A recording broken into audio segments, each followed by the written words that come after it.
And then it says in Hebrews 4:16, therefore we can draw near to the throne of grace that we can receive mercy and grace and to help in time of need. और फिर इब्रानियों 4:16 में लिखा है कि इसी वजह से हम अनुग्रह के सिंहासन के निकट हियाव बांधकर चल सकते हैं, जा सकते हैं कि हम पर दया हो और वो हम उस अनुग्रह को पा सके जो आवश्यकता के समय हमारी सहायता करेगा।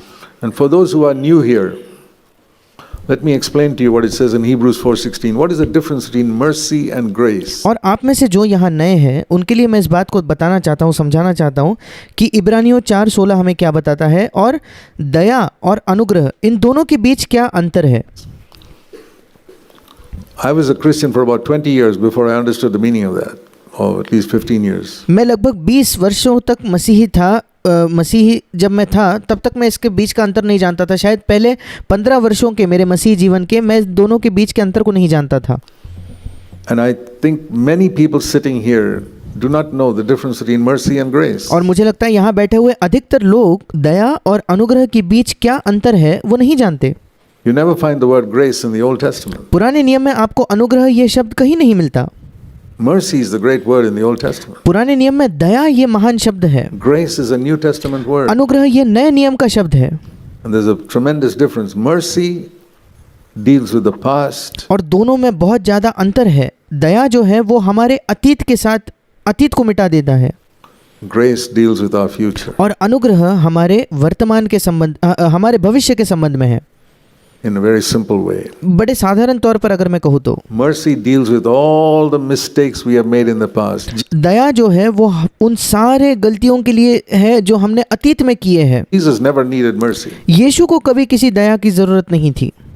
No. नहीं, Because he never made a mistake. क्योंकि उसने कोई गलती नहीं He never की, committed sin. उसने कोई पाप नहीं किया। Mercy is required by those who fall into sin, and you and दया उनके लिए जरूरी है जो पाप में गिरते हैं। I need mercy till the end of our lives. और आप और मुझे हमारे जीवन के अंत तक दया की जरूरत पड़ेगी।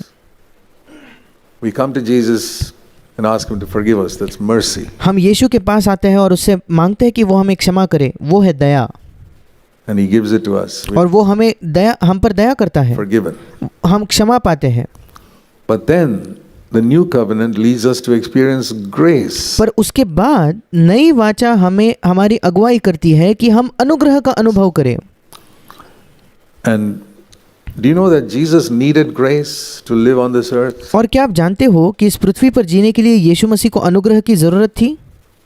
That's what many people, you'll never hear that in any other church. आप किसी और कलीसिया में इस बात But को I'll show you scripture. आप किसी और कलीसिया में इस बात को नहीं सुनोगे, पर मैं आपको बाइबल से दिखाऊंगा। Luke's Gospel chapter 2. लूका रचित सुसमाचार 2 अध्याय।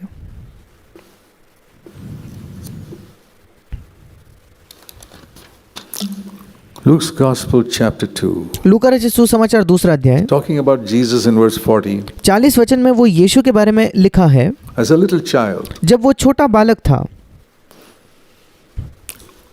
he had been dedicated in the temple. उसका मंदिर में समर्पण हुआ था।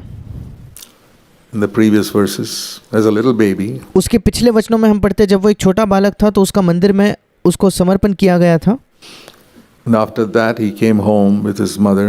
उसके बाद जब वो अपने माँ के साथ घर लौटा, And as a little baby, verse 40, he continued to grow. 40 वचन कहता है जब वो एक छोटा बालक था उस समय से वो बढ़ता गया। Luke 2:40. लूका उसका 2 अध्याय 40 वचन। And become strong. And he और बालक बढ़ता और बलवंत होता गया increased in wisdom. और बुद्धि से परिपूर्ण होता गया। इंग्लिश में लिखा है बुद्धि में भी वो बढ़ता गया। And the grace of God was upon him. और परमेश्वर का अनुग्रह उस पर था। Not mercy. दया नहीं, He never needed mercy. उसे कभी दया की जरूरत नहीं थी Never committed sin. क्योंकि उसने कभी पाप नहीं किया, But he needed grace. पर अनुग्रह की उसे आवश्यकता थी। The average Christian does not know that Jesus needed grace. औसत मसीही इस बात को नहीं जानता कि यीशु मसीह को अनुग्रह की जरूरत थी। They say, yeah, I need grace. वो कहते हैं हाँ मुझे दया की जरूरत है, मुझे अनुग्रह की जरूरत है। But that's because they don't understand what grace is. पर इस वजह से क्योंकि वो ये नहीं समझते कि अनुग्रह का मतलब क्या है। They say, I'm a sinner saved by grace. Yes. वो कहते हैं कि मैं एक पापी हूँ जिसका अनुग्रह के द्वारा उद्धार हुआ है। हाँ, But saved from what? पर किस बात से आपका उद्धार हुआ है या किस बात से आपको छुटकारा मिला है? Not saved from hell. नर्क से उद्धार या नर्क से छुटकारा नहीं, Saved from sin. पाप से उद्धार। Most Christians, the only salvation they know is being saved from hell. अधिकतर मसीही जो है, इकलौता उद्धार जो इन्हें मालूम है वो है नर्क से उद्धार। But grace has not come to save us from hell. पर अनुग्रह ये नहीं कि वो हमें नर्क से बचाने के लिए या नर्क से उद्धार देने के लिए आया है। God's mercy saves us from hell. परमेश्वर की दया हमें नर्क से बचाती है। God's grace is to save us from sin. परमेश्वर का अनुग्रह इसलिए दिया गया है कि वो हमें पाप से छुड़ाए, हमें पाप से उद्धार दे। And that's an everyday thing. और वो एक प्रतिदिन की चीज है। Being saved from hell is finally. नर्क से बचाया जाना, नर्क से उद्धार पाना, ये तो केवल अंत में होगा। Saved from sin is now. पर पाप से बचाया जाना, पाप से उद्धार पाना, वो आज के लिए है, अब के लिए है। The grace of God was upon him. परमेश्वर का अनुग्रह उस पर था। To use an illustration, अगर मैं एक उदाहरण का इस्तेमाल करूँ तो, if I think of the grace of God like this roof अगर मैं परमेश्वर के अनुग्रह के बारे में सोचूं कि वो मेरे सिर के ऊपर के इस छत के समान है, over me, any amount of rain on the outside, not one drop will fall on me. फिर बाहर कितनी भी तेज बारिश क्यों ना हो, उसमें से एक बूंद भी, बारिश की एक बूंद भी मुझ पर नहीं गिरेगी, Because I'm under this roof. क्योंकि मैं इस छत के नीचे हूँ। If I go out, अगर मैं बाहर जाऊँ तो, out of this roof, इस छत से मैं बाहर निकल जाऊँ तो rain falls on me. फिर बारिश मुझ पर गिरती है। It's an illustration. ये एक उदाहरण है। As long as I am under grace, जब तक मैं अनुग्रह के अधीन हूँ या अनुग्रह के नीचे हूँ, sin cannot make me fall. Temptation cannot make me fall. पाप मुझे गिरा नहीं सकता, प्रलोभन मुझे गिरा नहीं सकता। There can be temptation all around me. मेरे सारे तरफ, मेरे चारों ओर प्रलोभन हो सकता है, Not one drop comes on me पर उसकी एक बूंद भी मुझ पर नहीं आएगी, because I'm under the roof. क्योंकि मैं उस छत के नीचे हूँ। So when Jesus was under grace, he lived under grace all the time. और इसलिए जब यीशु मसीह अनुग्रह के नीचे था, वो निरंतर अनुग्रह के नीचे जीता था।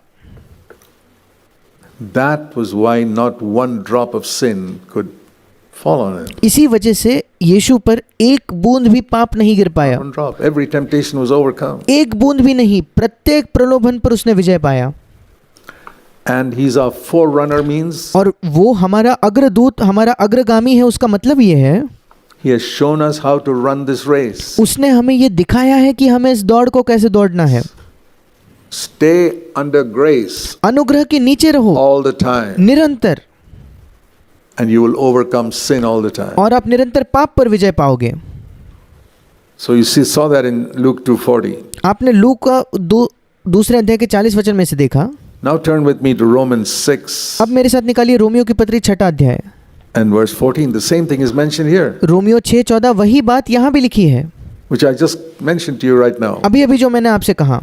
If I'm under this covering of grace like this roof here, अगर मैं अनुग्रह के नीचे हूँ, जैसे अब मैं इस छत के नीचे हूँ, the rain of temptation cannot touch me. तो प्रलोभन की बारिश मुझे छू नहीं पाएगी, Not one drop. उसमें से एक बूंद भी नहीं।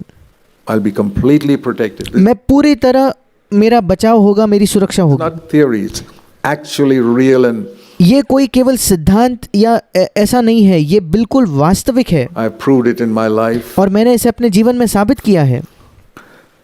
And Romans 6:14 says the same thing. और रोमियो 6:14 वही बात कहती है, Sin cannot rule over you. पाप की तुम पर प्रभुता न होगी। The problem with all of us is from childhood, sin has ruled us. हम सबके साथ समस्या यही है कि हमारे बचपन से पाप ने हम पर प्रभुता की है, पाप ने हम पर अधिकार जमाया है। All things that are sinful have ruled us. सारी चीजें जो पापमय हैं, उन्होंने हम पर प्रभुता की है। In childhood we fight, tell lies, quarrel, do all types of things. बचपन से ही हम लड़ते हैं, झगड़ते हैं, झूठ कहते हैं, सारी प्रकार की इन चीजों को करते हैं। And as we grow up we don't change. We और जैसे हम बड़े हो जाते हैं, हम बदलते नहीं। still fight and quarrel even after we get married. हम बड़े होने के बाद, हमारे विवाह के बाद भी हम लड़ते झगड़ते ही रहते हैं। Sin rules us. पाप हम पर प्रभुता करता है, पाप हम पर अधिकार करता है। But it says that, you can come to a life where sin cannot be your master. पर यहाँ लिखा है कि आप एक ऐसे जीवन में प्रवेश कर सकते हो जहाँ पाप तुम्हारा प्रभु नहीं होगा, पाप तुम्हारा स्वामी नहीं होगा। What is a master? एक स्वामी या एक प्रभु का क्या मतलब है? A master is one who tells his servant, do this. एक स्वामी वो होता है जो एक सेवक से, एक दास से कहता है ये कर, You do it. आप तुरंत वो करते हो।